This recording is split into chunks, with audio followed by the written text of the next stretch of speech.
नमस्ते दोस्तों, मैं आरसी सीमा आ गई हूँ आप सबके बीच ग्रुप इन्फो लेकर। उम्मीद है आप सब अच्छे होंगे। और आज है 5 जून 2025। आप सब जानते हैं गुरुवार को मैं आप सबके साथ रिकॉर्डिंग क्लब से संबंधित कुछ सूचनाएं लेकर आती हूँ।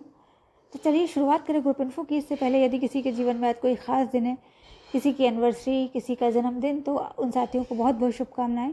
दोस्तों, आप स्वयं भी बता सकते हैं हमें आकर, यदि आपके जीवन में कोई ख़ास दिन है तो हम भी आपके साथ मिलकर सेलिब्रेट करेंगे और आपकी खुशी को डबल बनाएंगे। चलिए शुरुआत करते हैं ग्रुप इन्फो की। रिकॉर्डिंग क्लब ऐप पर अभी रेलवे एनटीपीसी की एक गाइड अपलोड की जा रही है।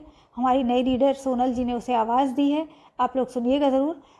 अगले ग्रुप इन्फो आने तक ये पूरी बुक आपको रिकॉर्डिंग क्लब ऐप पर मिल जाएगी। इनको सुनिएगा, हमारी नई रीडर हैं, सुनकर प्रतिक्रिया भी अवश्य दीजिएगा। किताब तो आपके काम की है ही है, साथ ही अगर आप हमारी रीडर का उत्साह बढ़ाएंगे तो हमें बहुत खुशी होगी। रिकॉर्डिंग क्लब ऐप पर फ़िलहाल किताबें काफ़ी धीरे धीरे अपलोड की जा रही हैं, क्योंकि फ़िलहाल जो हमारा फोकस है वो रिकॉर्डिंग क्लब ऐप के अपडेट पर है। रिकॉर्डिंग क्लब ऐप का अपडेट आना है 17 तारीख तक। उससे पहले यदि आपके मन में कोई सजेशन है, रिकॉर्डिंग क्लब को आप किस रूप में देखना चाहते हैं, कौन से नए फीचर्स ऐड कर सकते हैं हम उसमें, तो आप लोग ज़रूर अपने सजेशंस दीजिएगा, हम उसमें शामिल करेंगे। लेकिन याद रहे 17 तारीख से पहले और उससे 2-3 दिन पहले तक आपके सजेशन आ जाएँ तो बहुत अच्छा रहेगा।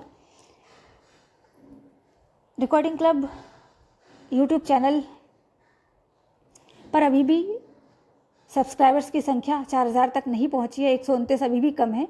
तो आप सबसे निवेदन है, इसे पूरा करने के लिए आप लोग जितनी मेहनत कर सकते हैं करें।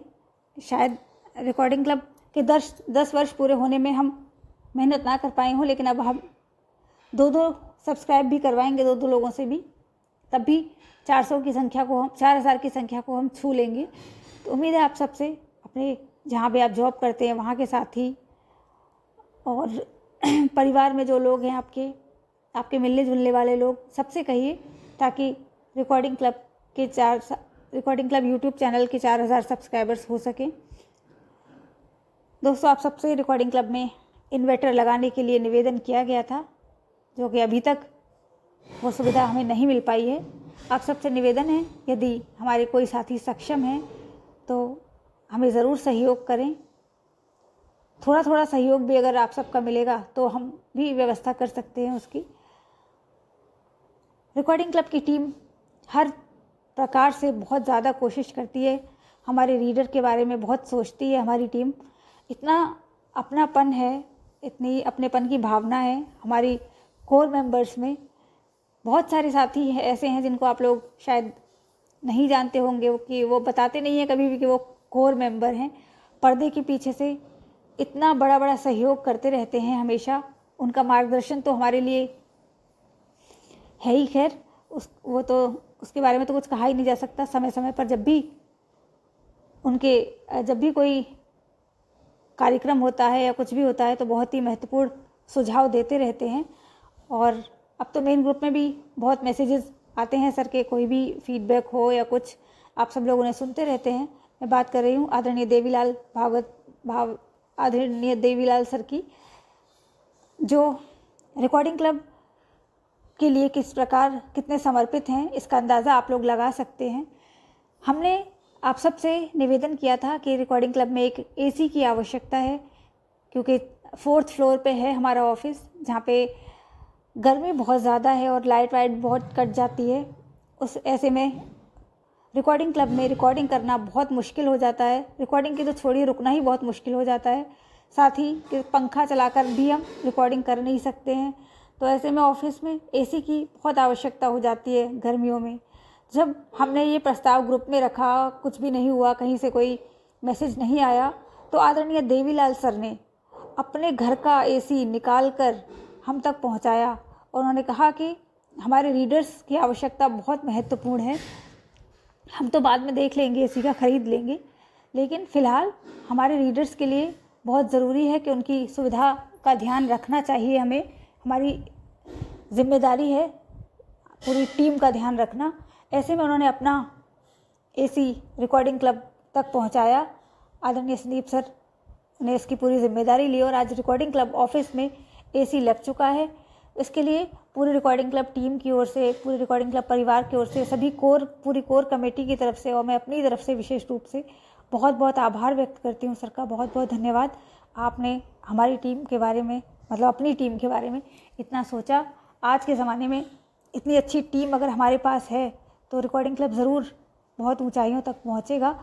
और ऐसे ऐसे लोग ही रिकॉर्डिंग क्लब के साथ हैं, तभी रिकॉर्डिंग क्लब आज 9 वर्ष पूरे करके 10वें वर्ष में प्रवेश कर चुका है। पुनः आदरणीय देवीलाल सर को बहुत बहुत आभार। उम्मीद है आपका मार्गदर्शन हमेशा हमको मिलता रहेगा और रिकॉर्डिंग क्लब के साथ आपका साथ हमेशा बना रहेगा। बहुत बहुत आभार पुनः आपका। इसके अलावा अभी आप लोगों ने सुना आदरणीय राजा राम सूर्यवंशी सर का मैसेज, जिसमें उन्होंने बताया कि कैसे उनका बिछड़ा हुआ परिवार आज मिला। दोस्तों, ये मैसेज तो आदरणीय राजाराम सर ने आज किया, लेकिन the story of recording club में 344वें अंक में ये बहुत पहले ही बता दिया गया था। बहुत पहले मतलब जैसे ही आदरणीय संदीप सर के पास ये सूचना आई वैसे ही उन्होंने उनको बताया और तभी ये स्टोरी रिकॉर्ड हो रही थी और सर ने इस टॉपिक को इसको भी शामिल किया। तो ये जो रिकॉर्डिंग क्लब की कहानियाँ चल रही हैं, रिकॉर्डिंग क्लब के बनने से आज तक कौन कौन लोग आए, कैसे कैसे बीते, हमराही कार्यक्रम कैसे शुरू हुआ या बाकी के कार्यक्रम जो हम कहानियों में आप सबको सुनाते हैं, ये सिर्फ एक कहानी नहीं होती, इसके साथ बहुत सारी ऐसी घटनाएं होती हैं जो हमें नहीं पता होती और जो हमें पता होना चाहिए कि रिकॉर्डिंग क्लब, कम से कम रिकॉर्डिंग क्लब का मेंबर होने के नाते हमें ये जानने का अधिकार है और ये हमारी जिम्मेदारी है कि हम ये जाने रिकॉर्डिंग क्लब आखिर किस प्रकार आगे बढ़ रहा है, कैसे कैसे लोगों के काम आ रहा है। अगर हम चाहते तो इस मैसेज को हर जगह सर्कुलेट करते इस क्लब को, और संदीप सर डेली मैसेज करते हैं, मगर उन्होंने अपने मैसेज में आके ऐसा कोई प्रचार प्रसार नहीं किया कि रिकॉर्डिंग क्लब ये काम कर रहा है। हालांकि सर करते तो बहुत अच्छी बात होती, लेकिन फिर भी the story of recording club एक काफ़ी अच्छी सीरीज़ चल रही है उसकी, तो उसमें सर ने बताया बहुत पहले और किसी का ध्यान नहीं गया। आज जब सर ने बताया कि उनका बिछड़ा हुआ परिवार मिला कैसे, इसके और जानने के लिए आप लोग the story of recording club part 344 ज़रूर सुनिएगा।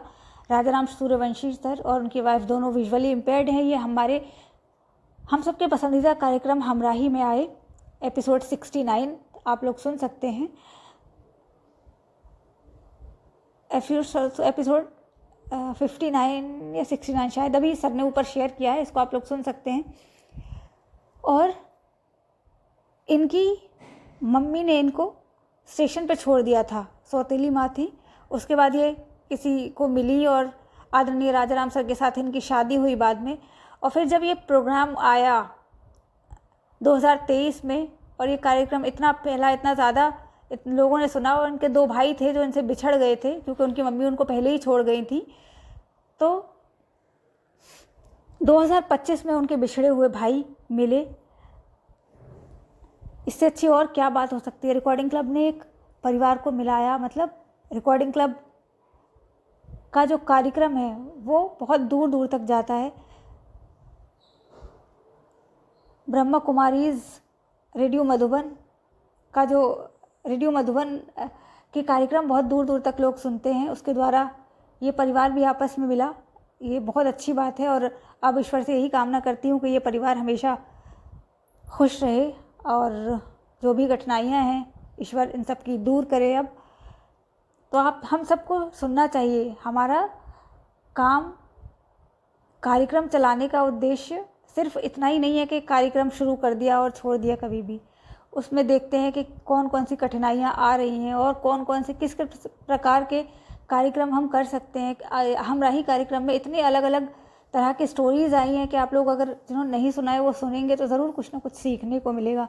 हमेशा से समाज को सुधारने का काम करता रहा है ये कार्यक्रम, और अब इस कार्यक्रम के ज़रिए ये सिद्ध भी हो गया कि रिकॉर्डिंग क्लब का जो हमराही प्रोग्राम है वो अपने उद्देश्य में किस प्रकार सफल हो रहा है, कैसे लोग इसको सुनकर मिल रहे हैं और बहुत सारी जोड़ियाँ बनी है इसको सुनकर। खैर मैं अब बहुत ज़्यादा भावुक हो जाऊंगी इसको अगर ज़्यादा बोलूँगी तो, लेकिन फिर भी मुझे बहुत खुशी हुई आज फिर से ये मैसेज देखकर आदरणीय राजाराम सूर्यवंशी सर का, कि उसके ज़रिए ग्रुप में कुछ प्रतिक्रियाएं आई हैं।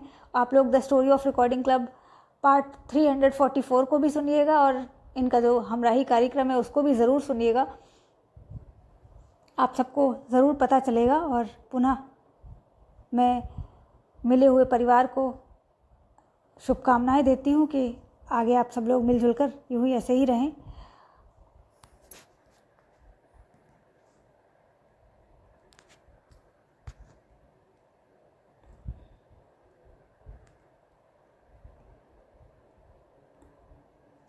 चलिए तो फिर दोस्तों मिलते हैं किसी और कार्यक्रम में। आप लोग अपनी अपनी प्रतिक्रियाएं अवश्य देते रहिए। बोलती किताबें सीरीज़ बहुत अच्छी चल रही है और इसके अलावा भी और भी सभी कार्यक्रम आप लोग सुनिए। काफ़ी अच्छे अच्छे मैसेजेस भी आजकल समूह में आ रहे हैं। आप सबका बहुत बहुत आभार। समूह को यूँ ही गतिमान बनाए रहिए। सांस्कृतिक संध्या हो या फिर रविवारी परिचर्चा, आप सबकी भागीदारी ज़रूरी होती है। आप सब लोग ज़रूर बताएं और रिकॉर्डिंग क्लब ऐप पर जाकर NTPC की गाइड को ज़रूर देखें। बाकी चलिए फिर मिलते हैं किसी और मैसेज में। बहुत बहुत धन्यवाद।